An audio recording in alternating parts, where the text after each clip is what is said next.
Well, hello, everyone, and welcome to another Wednesday night podcast from TMF.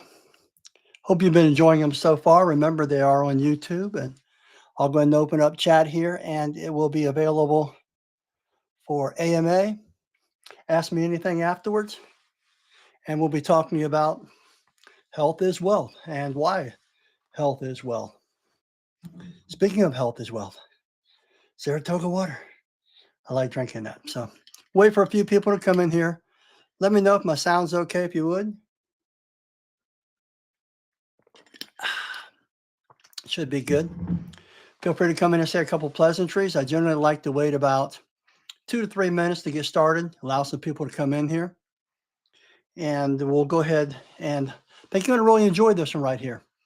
Okay, I think there's a lot of things people overlook or they're not educated on.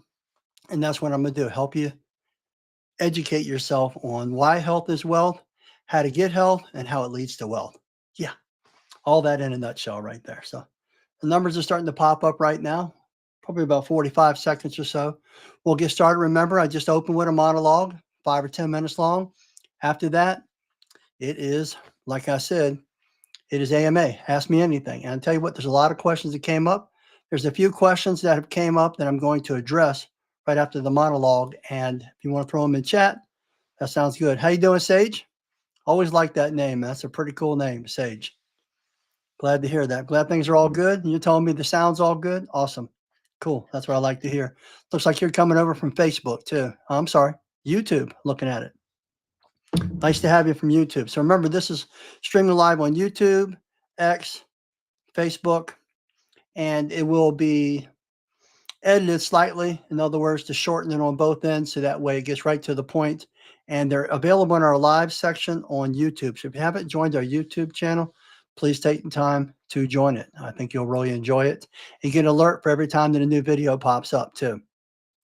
And I'd also like to mention when it comes to that, to the YouTube, that I'll go ahead and move them over from live to the regular video section because not everybody knows there's a live section on YouTube. So sometimes that gets overlooked. So I'll go ahead and make an extra copy of it, slide it over there in the video section. That way you'll get it through your text alerts, through TMF and stuff like that. All right, so we're getting real close. We got 15 seconds. I'll go ahead and get started. And I think you're going to be really, really pleasantly surprised and maybe even a little bit grossed out by a couple of things that I show you. I've kind of prepared a couple of little slides on top of it. What's up, Bobby? How you doing? Glad to have you here, man. All right, 2 more seconds. We'll get started. Got a good number of people in here. Remember, this will be available on YouTube. I'm Rob Allen, Truck Mount Forums. Let's get started. Okay, health is wealth. Why? Well, what do you think? I mean, you can't really go to work if you're sick, right?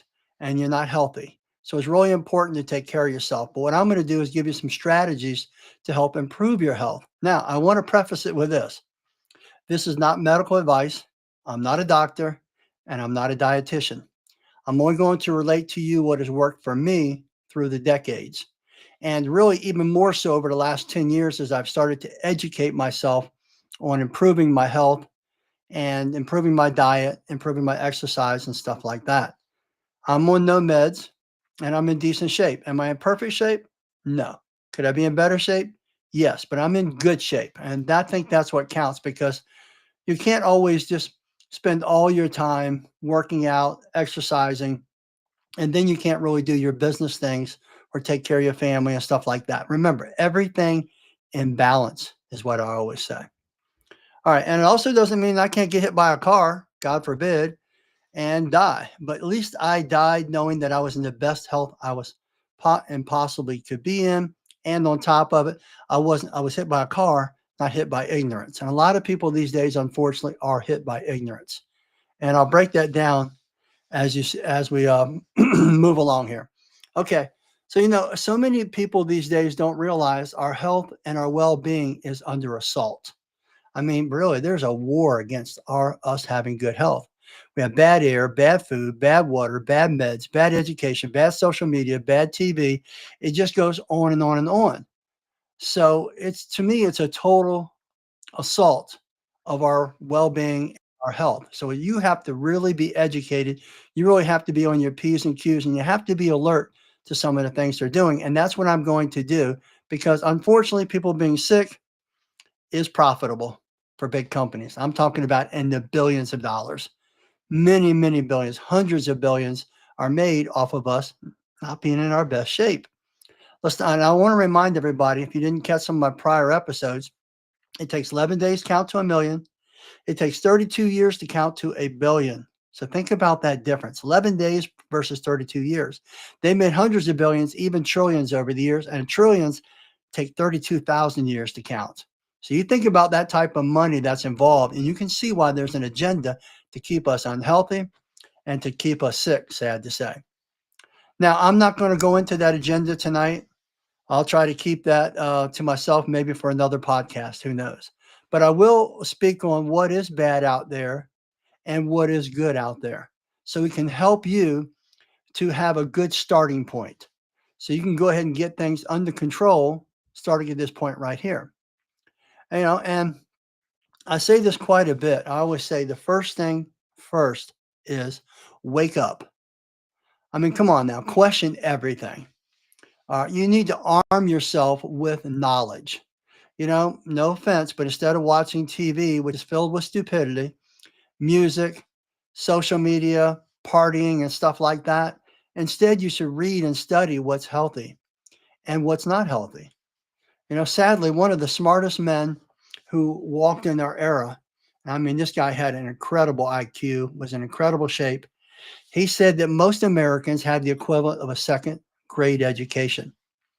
And it's all due to the fact that everything is designed to distract you from your rights, from good food and health, and all that is stolen from you. That's what they want to do. They want to steal your rights. They want to steal your good food. They want to steal your health. And people are allowing them to do it because they're getting caught up and, like I said, getting involved in things they probably shouldn't be, watching too much TV, sports channels, lyrical music, social media, the list, partying, alcohol, drugs. I mean, it just goes on and on and on, right? So you want to make sure that you limit or completely stop those things if you can. That's what I've done. I don't even have a TV in my own house. All right. Now, I also want you to know that it's up to you to stand up for your health. No one's going to stand up for your health as well as you are. I'm sorry, whether it's a relative, whether it's a friend, whether it's a doctor, whether it's a professional colleague, none of them are going to stand up for your health as well as you are. So I would not depend on other people to help you get into the best shape of your life or to be healthy. Okay. Because a lot of times they'll let you down or they'll mislead you, and you need to be educated. We live in the day of the educated consumer. So educate yourself. Now, what I'm going to do is show you a couple of examples of some bad food and then some good food. All right. Let's go ahead and take a look at one of them right now. And some of the things you need to watch out for. Okay, here's the first one right here. And this is, I'm not going to say what the name of it is, but at the very bottom here, you notice it says bioengineered food ingredients. Now, what is that? Now, these are foods that the genetic makeup of the food has been changed. And whenever you change things like that, they cause a lot of problems. Let's not forget, bioengineered is just a new name for GMOs. And we all know what genetically modified organisms does, right? It's horrible on our system. People are sick from it. They get all kinds of ailments. Their immune system goes down, and then that makes them susceptible to cancer and all kinds of other things. So I say be very cautious, or don't even eat anything that has bioengineered food ingredients in it or GMOs. Stay away from it. Get as far away as you can. And look at the list of ingredients on this thing. What is it? This thing should only have about 5 ingredients in it. It's probably got 100 ingredients. You really think those ingredients are good for you? No, not at all. Okay. All right. So we want to avoid the bioengineered or the genetically modified, right? What's the second thing? Sugar. You definitely got to be careful of sugar. Look at this Nutella that a lot of people get. Look how much sugar is in the bottom of that thing right there. That's more sugar than you need in a day, probably 5 times more sugar than you need a day. So you have to be really careful with sugar, because sugar leads to diabetes. Sugar feeds the sea, cancer. Don't they say that? So all sugar just works against your whole body and your whole system and your whole health. So be very careful of that. Okay. And then you can see it's got palm oil in there. So that's going to be the next point. I'm going to switch down here and then I'm going to help you out. And you notice this one right here has vegetable oil. Very misleading vegetable oil. You know what I mean? This is more closer to engine oil than it is to oil that's good for you. Instead, you should be, eating tallow and things like that. So much healthier for you, or raw butter or natural butter and stuff like that. They tried to trick us into getting the synthetic stuff and telling us synthetic is better. Synthetic is never better than natural products. Never, never. There's just no exception. So be extremely careful. So watch out for the oils, the so-called vegetable oils or the seed oils. Remember, it's basically motor oil, and you're putting motor oil into your body, and it does good in your car, but it doesn't do so good in your body. Okay. So now I'm going to go ahead and show you now something that I sourced out for potato chips. Check this out right here. Let me get back to the regular screen here. There we go. You see this right here? It's called Rosie's Chips. Now, how many ingredients do you think's in this chips right here? We just saw some chips earlier, had about 30 ingredients in it, right? How many ingredients do you think should be inside of chips, guys? Can you guess? How many ingredients should be in it? Then we'll turn this one around to you right here. Look at that right there. 3 ingredients: potatoes, tallow, and salt. That's it. 3 ingredients. I'm going to tell you what, they are the most delicious chips I've ever ate in my life. Now, is it harder to find good food? Yes. But is it harder to deal with disease and sickness? Absolutely. So source out your foods. It is out there. If you just take the time, and I'll go into that a little further as we move on, you can source these foods. Sometimes you have to source them online and go to smaller retailers or people who are selling stuff online. Do your research, buy the better products. I can't tell you how good these things are. I'd eat them right now, but it makes a lot of noise. But I'll show you one. Look at that thing. I'm telling you, they're incredible. They're amazing. Tempting. You can't just eat one. Where we heard that before, right? But so much better for you, so much healthier. Also, your water. Your water, sad to say, your water source is contaminated. It's got all kinds of horrible stuff in there, from parasites to fluoride to chemicals. Really, I hate to say this, but your city water is basically just your recycled poop water.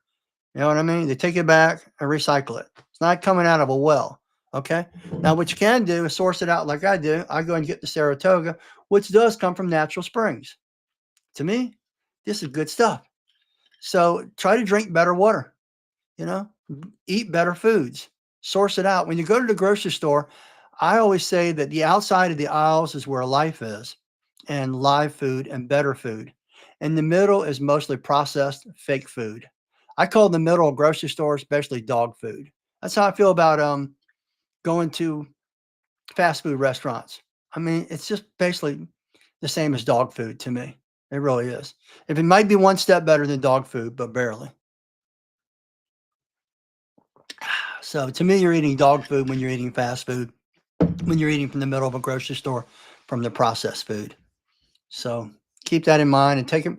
That's just how I feel about it. Not everybody feels that way, and I respect that. But remember, this example of this food and this water, that's only one example of the many that are out there. You can source them, but there are thousands and thousands of examples of tainted food out there filled with GMOs, bioengineered, glyphosates, artificial dyes, nasty preservatives. I hate to say this, but even cleaning chemicals.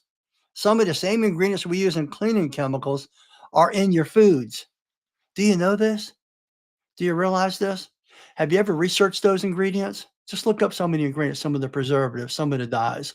Look and see what they do to the human body. Hey, ask ChatGPT. Come on now, ask AI. It'll tell you. All right. So now, do you still think there's no agenda? You better wake up, because they'll steal your health and they'll steal your wealth. And remember, health is wealth. And they know that too. That keeps the ultra wealthy people up here, keeps the dumb people down here. You think they eat the same food up here as we do down here? No way. They feed us the cheapest dog food type of food they can feed us. So you have to hit them in the wallet. And how can you hit them in the wallet? Buy the better products, support the small farms and things like that. That's what I do. Goes a long ways. But remember, the longer you can stay healthy, the longer you can stay in business. So in turn, that gives you time to build legacy wealth for you and your family. And isn't that what it's all about? I know some people complain, well, it's too expensive to eat organic. Yet those are the same people who are spending tons of money on beer, partying, TV channels, sports channels, all kinds of things. So they have subscriptions to everything, and yet they don't have the money to spend for their health. How much they spend on their cable bill, you know? So if you add those things up, believe me, you can move that money over to organic foods. Even if it's organic, still take the time to wash it and baking soda is what we basically do.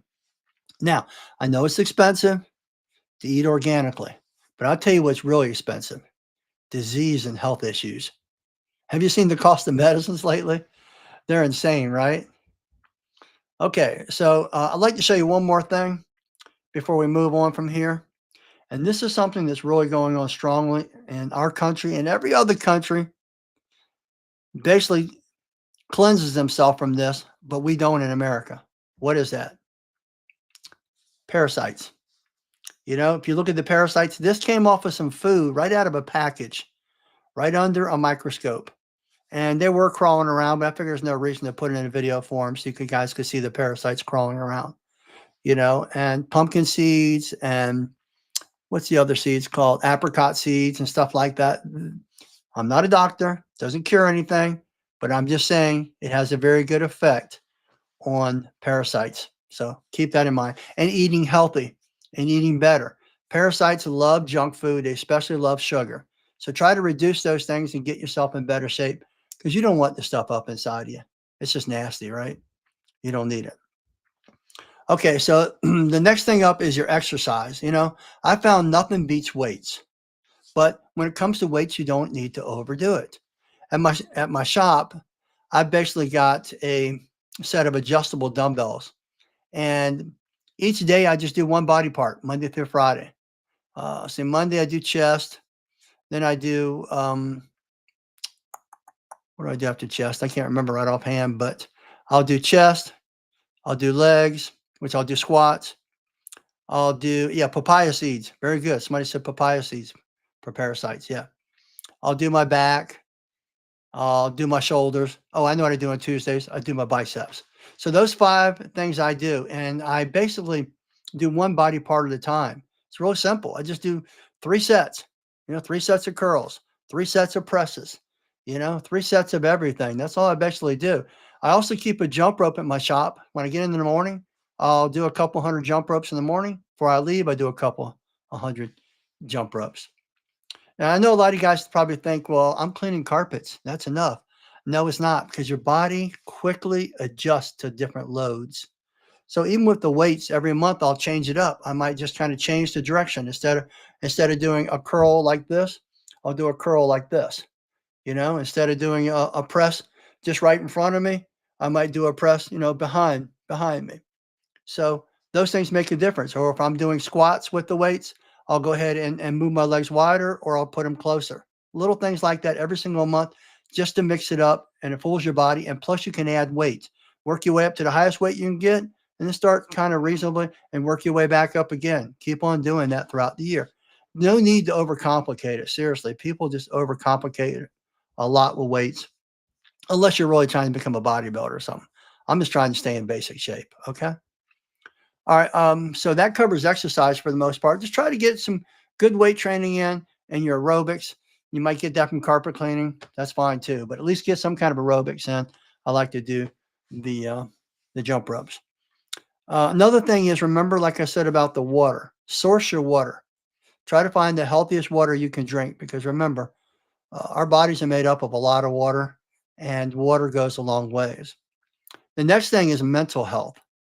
A lot of people overlook mental health, and whatever you listen to, what you read, and what you watch, is it poison or is it productive? Only you can answer that question. I don't listen to low vibration music anymore. The music companies, I don't know, 10, 20 years ago, switched over from a frequency that was better and vibration that was better for you to a lower frequency or a different frequency, which has a bad effect on your body. So very seldom will I listen to low vibration music. And low vibration music just brings your whole body down and causes a lot of stress. And stress is what I'm going to talk about next week. Also, what do you read? You're just reading junk, and stuff like that. Instead, really, about sports and everything. Why not read things that help you make your business stronger, help you make your mind stronger, help you make your health stronger? To me, that's what I try to do. Do things that are very productive. And what are you watching? Are you watching TV? Are you watching porn? Are you watching sports all the time? Well, all that's going to do is just bring your mental health down. So if you don't complain, if you're not getting ahead in life and you're not accomplishing things, if you're poisoning your brain and you're poisoning your body, because really it just boils down to you, sad to say. So now how can we source these things out? I personally belong to a farm, so I can get raw milk, raw butter. Those things are really good for you. I get better steaks, higher quality steaks. They don't have all the crap inside them and stuff like that. And they're actually really grass fed and they're pasture raised. That means a lot. A lot of companies say their meat is grass fed, but they got them inside of a building, just throw some grass at them, you know. So don't let them fool you that way. All right. So I just want to reemphasize nothing beats educating yourself. Nothing beats self-education. Nothing. Don't rely on other people. Now you can learn from other people, but you got to self-educate yourself. That's why I rarely ever listen to music. I don't have a TV in my house. Instead, I'm listening to podcasts, I'm watching documentaries, and I'm reading books. All those things right there are just making me stronger mentally, physically, financially, spiritually, all those things. And last but not least, of course, you want to make sure that you're consistent. Consistency for anything to work, you have to be consistent, right? Okay, so now I hope you can see health is wealth. There's a direct correlation between health and wealth. You can't make no money when you're sick in bed, right? Or you're spending all your money on meds. You can't build legacy wealth without health. So you can't be the best person you can be. Really, you got only one shot at this for you and your family. So look, give it your best shot and let the chips fall where they may. You might not have perfect health. You might not have perfect wealth, but I tell you what, your health and your wealth will improve if you go ahead and put these things into action, these strategies. All right, so I'm going to go ahead now and open it up to AMA. If you got any questions, feel free to go ahead and ask. Bring them on over here into chat, and I'll break them down for you. There's a couple of questions that came up on the board. I'll break those down first. Let me scroll this chat down here, see what we got. Feel free to come in, make any comments, and if you've got any questions about anything I just talked about, or you got some questions about the industry, feel free to ask.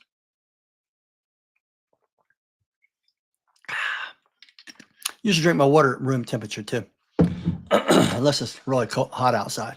Okay, the first question was, Rob, is using a in which situation should I be using an alkaline or acidic rinse?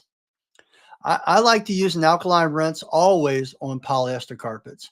So if you've got a way to go ahead and test it, like we have the little acid testers that we sell, I recommend testing it and see if it's polyester. If it's polyester, I always use an alkaline rinse because polyesters have an affinity for oils. They grab a hold of them like Velcro and they don't let them loose. So you want that 1-2 punch from your pre-spray, from your alkaline rinse, knock it out. And you don't have to worry about the pH being dropped because it's not going to affect polyester like it affects nylon or naturals, which leads me to when should you use an acidic rinse. I use the acidic rinse on, regular soil carpets, and I use it on all nylons and all naturals. Okay, so I hope that answers your question right there. So remember, that's why I keep 2 jugs on my truck. And I recommend anybody that's got the 5-gallon jug on their truck, Go ahead and get 2.5 gallons, and just flip your hose over from one to the next. All right. So you want to be able to have an alkaline on one side and acid on the other side. And it's just so convenient, and you'll find yourself doing so much a better job. I will say though, our Ultimate Fiber Rinse is one of the only, it took like 2 years to make this stuff. It's one of the only acidic rinses on the market that actually still gives you some cleaning ability while dropping your pH, while making the carpets softer, and while keeping the carpets cleaner longer. That's what makes it so good. And it is our top selling rinse. There's no doubt about it. But like I said, if I've got a frog nasty carpet and I'm going to be running, and I've got some polyester, the carpet's just in nasty condition, I'm going to go ahead and run my alkaline rinse afterwards. Okay, second question was, is using a carpet rake necessary? I would say it's necessary to have a carpet rake on your truck. Okay, and why do I say that? Because I personally don't rake my carpets. I know that's against the big schools, you know what I mean? And to me, it's a personal preference, but for the 40 years, we just celebrated our 40th year in business for my carpet and water restoration company here in Hampton Roads, Virginia. Got over 1,000 5-star reviews. I don't know if we're around 1,100, 1,200. I lost count. But the point is, all my customers are used to the backgammon look, or what y'all call the triangles or the pyramids. You know, I basically just call it the backgammon look. My customers are used to that, so I leave it that way. Now, where do you need a rake at? To me, you need a rake when you are applying deodorizer, when you're applying a protector, solvent sealer. You definitely want to go ahead and groom it in. That way it gets it nice and even. And to me, I don't think there's a wrong way or a right way. Okay, that's up to you, however you want to do it. I know in the forums, people just argue about it all the time. Thanks, Joe. I appreciate that, bud. Yeah, 40 years in business, man, you got to have a lot of intestinal fortitude and consistency and quality to stick around that long. So who knows? Maybe it'll be around for many more decades when my son takes over, because I am getting very close to retirement age. Even when I do retire, though, I'll probably still be doing my podcast because I enjoy doing this. So having a rake on your truck is really good and handy. Some people feel, and there's probably some truth to it, that if you groom the carpets will dry faster. But my customers are used to that backgammon look, so I'm not giving it up. You got 24 years, Joe? Congratulations, man. Hey, that's a feat, brother. Anything over 5 or 10, remember, nine out of 10 small businesses fail in the first year, right? First year, that's right. No, first 5 years. So 90% of businesses fail in the first 5 years, and then another 90% fail from that number just left over at 10-year mark. So you got to pass the 10-year marks. You've gone a long ways. You're at 24. I'm at 40. That's a long time. Gives my age away, doesn't it? A long time. But you know what? It's been all worth it. Kind of wish I knew what I know now back then, but everything led me to where I'm at now by owning Truck Mount Forums and our TMF chemical line, VacAway, YouTube channel, Facebook groups, the forum, all that. So all that's been a result of a lot of the struggles that I've gone through, and now I can reap those rewards, and can't complain. And also I can help other people become successful like I'm doing right now. Okay, second question. Does appearance inside my van really matter? Anybody want to chime in on this one before I get started? Does the appearance inside my van really matter?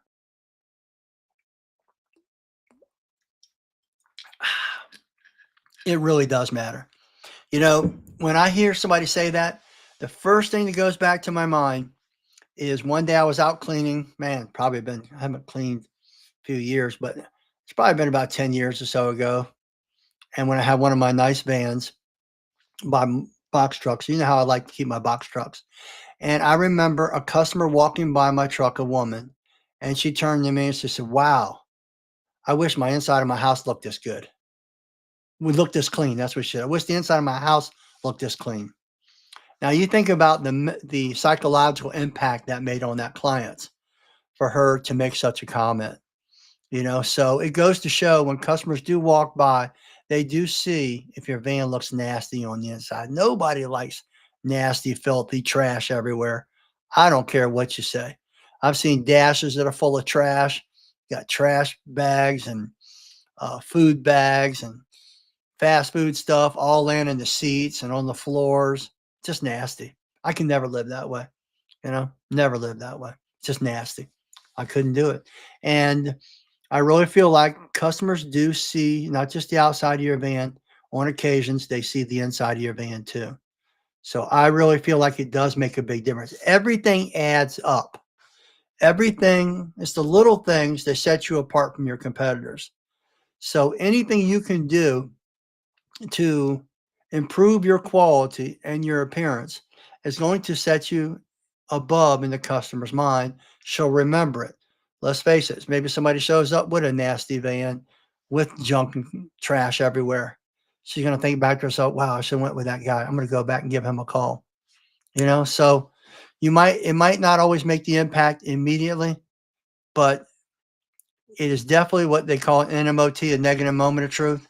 So you're trying to remove as many negative moments of truth as possible and add as many PMOTs as possible, positive moments of truth.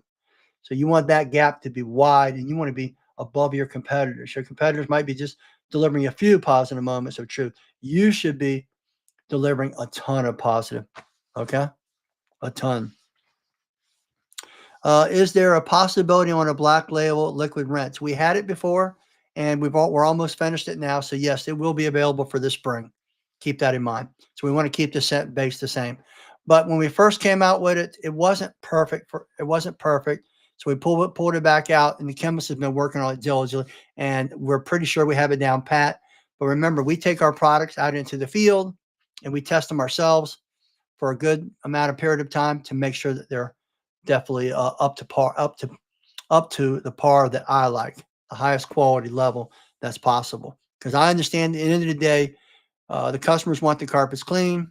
You want the carpets to stay clean so you look better to the client, and you want them to smell nice. And that's what it's going to do. Black Label's working great. Glad to hear that, Russell. I appreciate that. Thank you. And that's true, Rex. You understand, man. Keeping the inside of that truck clean makes a huge difference. Okay, the last one is kind of a tough question. It's not that I can't answer it. It's just that there's some variables that can be involved. And this question is, hey, what if my truck mount froze up from the cold? What do I do? Well, you're going to have to thaw it out for one thing. But more than likely, you've done some damage. A lot of people just don't understand, a lot of cleaners, the damage that water does when it expands. Because when it freezes, it expands. And you know what? It doesn't always show up right away. It might be a week later. It might be a month later. But I'll tell you what, it's just a matter of time. It's not a matter of if it's going to happen. It's a matter of when it's going to happen. Your heat exchangers are going to break. These big companies make a ton of money selling heat exchangers and installing them. I mean, a ton of money. And downtime is a killer. We're in a constant race against downtime. Okay. If you're down these days, I've had people come into my shop now because there's a local large company in our area. I won't say the name of them. They don't even have a mechanic. Don't even have a mechanic. So you have to take it to, almost a state away. And that's where they're going. I think these big companies are moving towards hubs. They just want several hubs around. So the point is, if you have to go to a hub, you're going to be in trouble because now you're going to have to travel. So you got downtime in your machine. You got downtime because now you have to travel to somewhere. And some of these places are behind 4 to 6 weeks. 4 to 6 weeks. Think about that. Can you really survive that? So what you're going to have to do, unfortunately, is if you have broken your heat exchanger and until you can get it repaired, you're going to have to go ahead and bypass your heat exchangers and just run with cold water. Not much you can do because you're going to lose way too much water pressure. That water will be running right out your exhaust, and it's going to damage your blower too. So if you've frozen your truck mount, thaw it out. Don't let it happen again. Be prepared to spend thousands and thousands of dollars. There's no way around it. An ounce of prevention is worth a pound of cure. And we get on these boards, these forums, these groups, And we're constantly telling people, look, don't let your truck mount freeze. You just go to Home Depot or go into Amazon, pick yourself up a remote temperature sensor. You put it inside your truck. It alerts inside the house. Right off your phone, it'll tell you, tell you if it's getting down to 40 degrees. Get on out there, get your heater on there. I've got several videos of different heaters you can put inside your truck if you can't put it inside of a place. So let's see. Chris Barnes says, or they don't care. Yeah, a lot of cleaners just don't care when it comes to keeping their van clean. Doesn't. It's sad. All they want is the money, and they don't care about their truck mount. Let's see. Unless you're talking about the truck mount's freezing, Chris, which is probably what you're talking about there. Yeah, well, they find out the hard way. No doubt about it. Okay, next question here. I'll be on for about another 10 minutes, just so you know. Try to keep this around 45 minutes or so. Where do you see the carpet cleaning business industry going in the next 5-10 years? Due to homeowners switching to hard surfaces? This is a good question.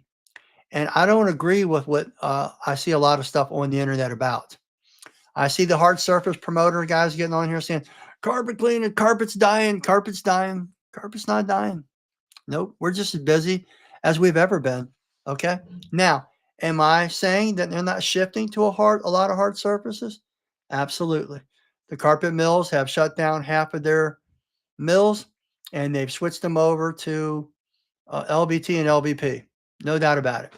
So, however, the LVT and LVP is generally downstairs and it's generally in the areas where, where stairs, halls, and bedrooms are generally still staying carpets. And they're putting LVT and LVP in the halls of apartment complexes and condominiums and stuff. But for the most part, inside of the actual homes, they're still doing it again. You're getting a mix of both. You're getting a little bit more hard surface inside, but you're still getting your soft surfaces.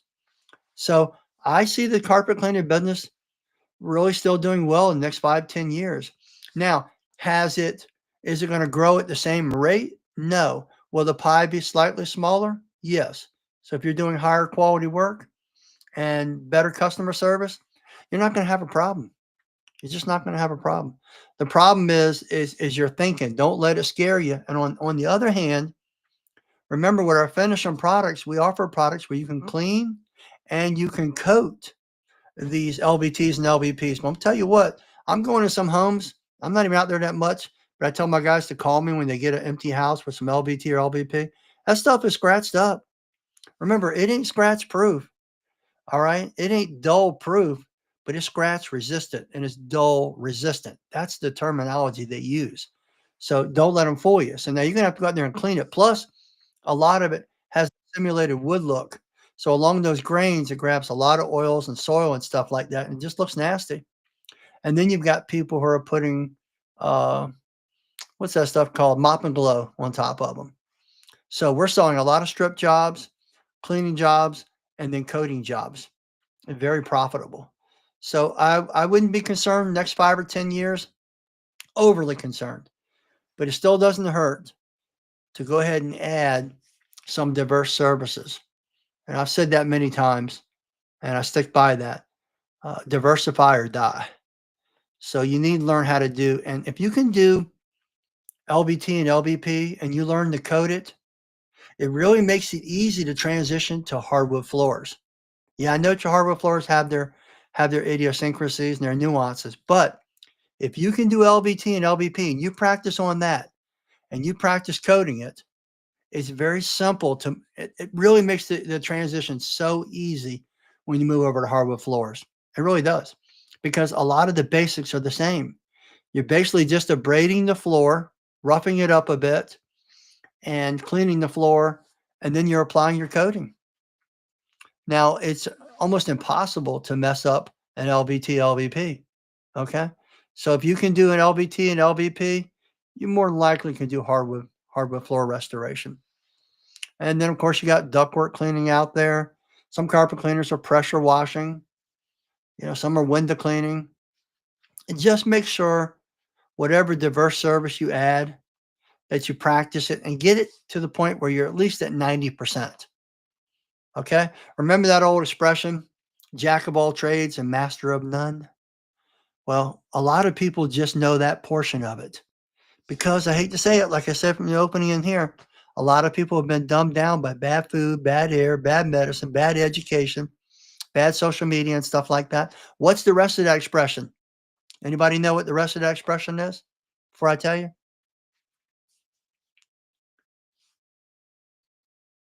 Think about it for a minute.